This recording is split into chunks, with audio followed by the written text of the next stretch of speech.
이번 강의에서는 조선과 대한제국의 각종 재정사업 전개를 살펴보도록 하겠습니다. 개항 후 서양 근대 기기와 기술자를 초빙해 운영했던 정부 부서로는 전환국을 들 수 있습니다. 돈을 만들어내는 부서이지요. 조선 정부는 화폐 정책을 합리적으로 운영하고자 했습니다. 전통적으로 돈을 만들던 즉 주전 방식을 개혁하려 한 것이지요. 돈은 정부의 여러 기관에서 임시로 만들어졌었습니다. 6조 가운데 하나인 호조, 병부의 어영청과 훈련도감, 구효리 목적이었던 상평청과 진율청까지 돈을 만들게 했죠. 임시로 말입니다. 조선 정부는 개항 이후 이런 화폐 문제를 정리하려 했습니다. 상설로 화폐를 주조할 필요가 생긴 것이지요.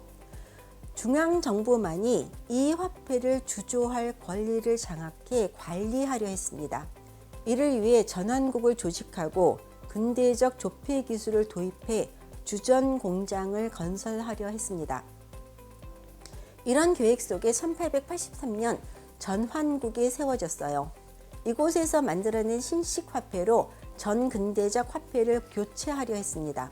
조선 정부는 독일인 윌렌도르프를 전환국 총판으로 임명하고 아빈기 세대를 비롯해 아변기, 압사기, 자동 측량기, 선반과 재단기, 엔진 등을 구입했습니다.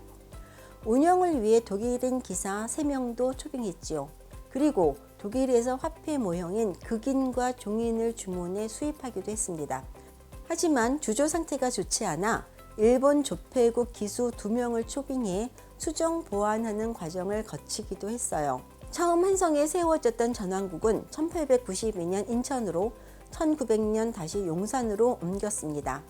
인천에서 5냥과 1냥짜리 은화, 이전 5푼 백동화, 5푼 적동화 및 1푼 황동화와 같이 5종의 화폐를 주조하기도 했지만 이 화폐들은 유통되지 않았습니다. 화폐를 주조하기 위해 여러 시도가 전개되는 동안 전환국도 부침이 있었습니다.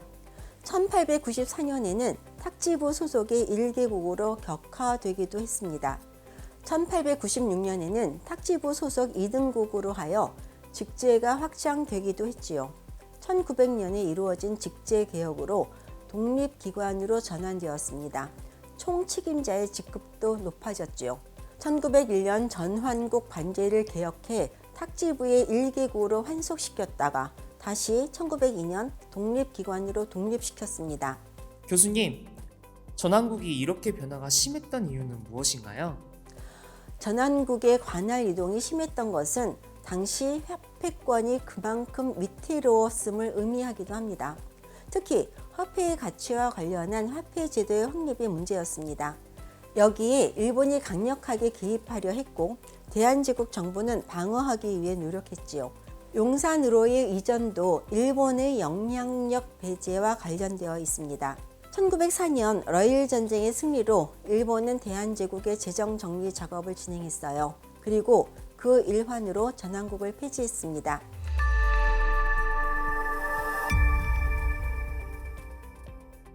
건국 후 조선정부는 금채굴을 엄금했습니다. 중국에서의 무리한 조공 요구를 염려했기 때문이었습니다. 근 500년을 채굴하지 않았기에 조선에는 매장량이 많을 것으로 여겨졌습니다. 조선정부는 광산업을 통해 재정을 강화하고 세수도 증대시키길 원했습니다. 1887년 이를 총괄할 광무국을 조직했습니다. 조선정부는 이 광무국을 중심으로 금을 적극적으로 채굴하려 했죠. 광무국은 외국인 광산 기술자를 초청해 기술을 확보하려 계획했습니다. 서구의 광업 기술이 땅 및 광석을 채취한다는 점에서 조선의 방식과 크게 차이 나는 것은 아니었습니다.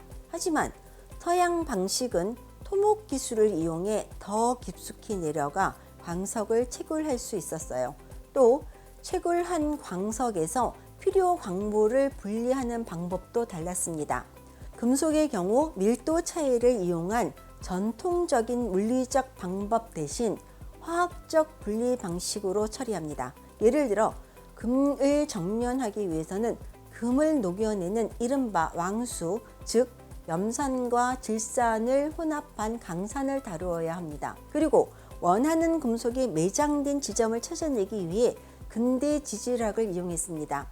암석의 특징, 금속과 무기물의 결정 상태 등을 이용한 것이지요. 서양 방식이 훨씬 많은 생산량을 보장했습니다. 시작부터 최종 생산물을 확보하기까지는 상당한 자본이 필요합니다. 그것은 지금도 마찬가지죠. 조선 정부는 근대 광업 기술을 도입해 광업을 진흥하려 했습니다. 외국인 광무 기사들을 초빙해 기본적인 한반도의 지질을 탐사하는 작업을 벌였죠. 그런데 이들은 조선 정부의 탐사 결과를 제공하지 않았습니다.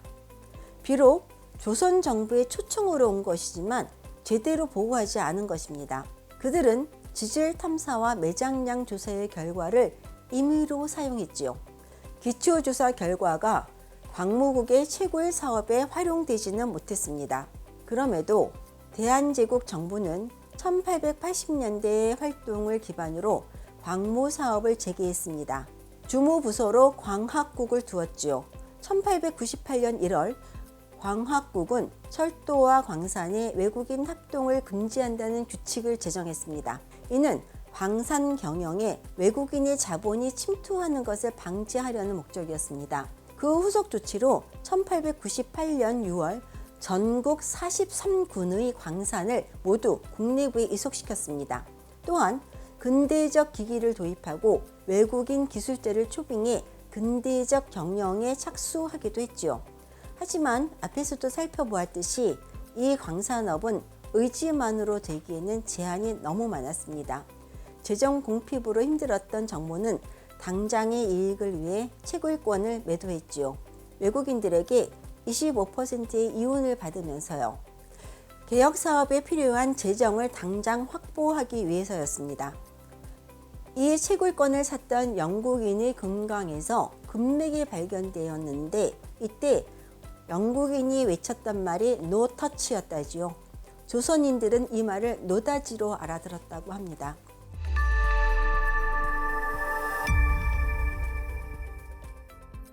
개항 이래 교통체계의 개혁을 위한 조선 정부의 모색은 지속되었습니다. 대동법 시행 이후 세금으로 걷어들인 세곡의 규모가 워낙 방대해 운송량이 어마어마했던 탓입니다. 또 상업의 발달도 물동량을 대폭 증가시켰지요. 조선에서의 운송은 대개 하운과 해운이 담당했습니다.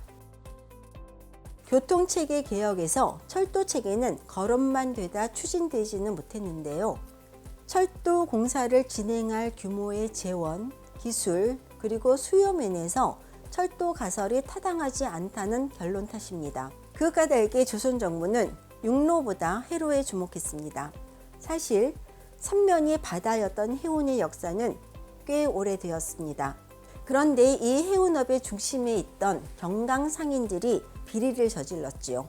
이들의 농단으로 한성의 쌀값이 요동쳤습니다. 심지어 이들이 조직적으로 힘을 행사한 일도 잦아졌습니다.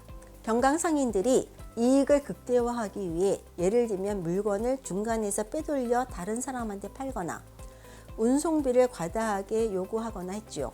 조선 정부는 빠르고 많이 무엇보다 안전하게 세곡을 운송하려 했습니다. 증기선 도입을 통해서 말이죠. 증기선은 대량 수송에 최적화되어 있습니다.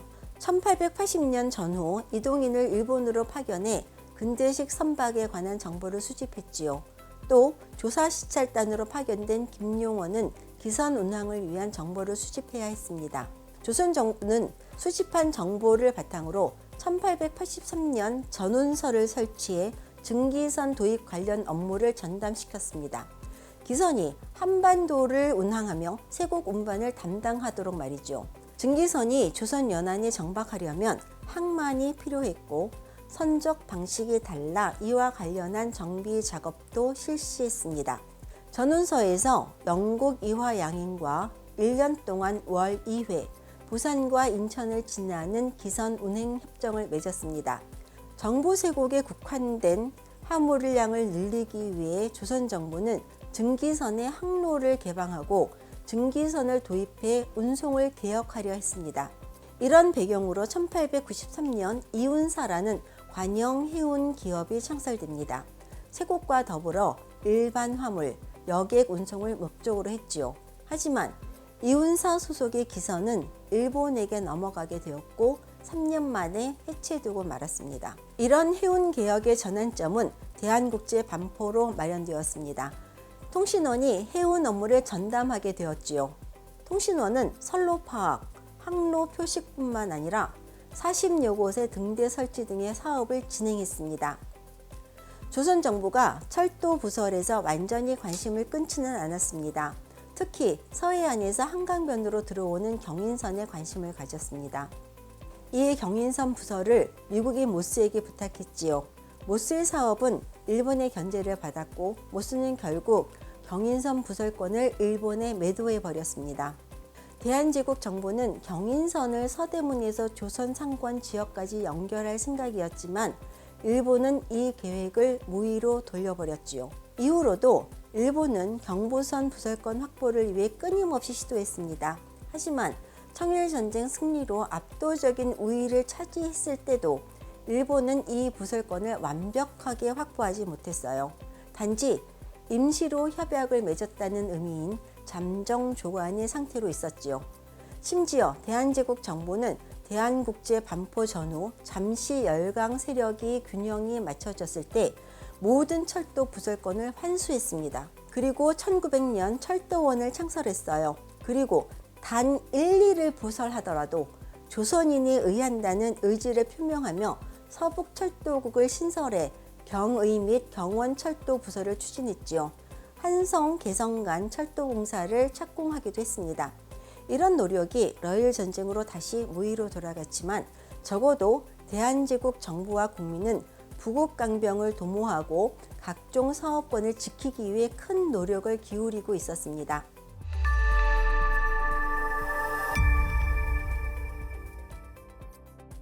앞에서 살펴본 사업을 총괄한 주무부서를 눈여겨볼 필요가 있습니다.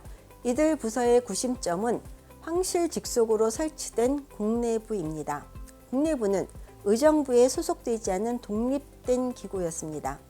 국내부에는 상업과 관련한 상미국, 도량형을 관리하는 평식원, 서북철도국, 철도원, 통신사, 광학국, 기기국 등이 소속해 있지요. 이 부서를 중심으로 광무개혁이 진행되었습니다. 조직개혁을 통해 광무개혁을 주도한 대한제국 정부는 특히 황실 중심으로 기업들을 설립해 식산흥업도 지원했습니다. 전기 사업을 담당해 운영했던 한성전기회사가 대표적입니다. 그리고 홍삼을 만들어 판 전관장도 황실 기업이었습니다. 더불어 방직공장, 제지공장, 유리공장 등을 세워 새로운 기술을 도입해 공장 운영을 도모했지요. 민간에서도 근대 공장 설치와 운영이 활발해졌습니다. 러시아 등 외국인은 유리공장, 성냥공장을 세웠어요. 기계로 쌀을 도정하는 정미소, 대량의 술을 빚는 양조장, 담배 제조장, 제지공장, 철 가공 공장들도 설립되었습니다. 그리고 사진관인 촬영소도 설립되었지요. 또한 직조기기가 가동하는 공장이 운영되기 시작했습니다. 특히 근대적 견직 기술을 강습하는 모범 양잠소를 설치하기도 했습니다. 을사늑약 이전에 보인 1900년대 자연제국의 발전상과 자립을 위한 노력은 우리의 역사에서 매우 중요한 자산이 아닐 수 없습니다. 긴 시간 수고하셨습니다.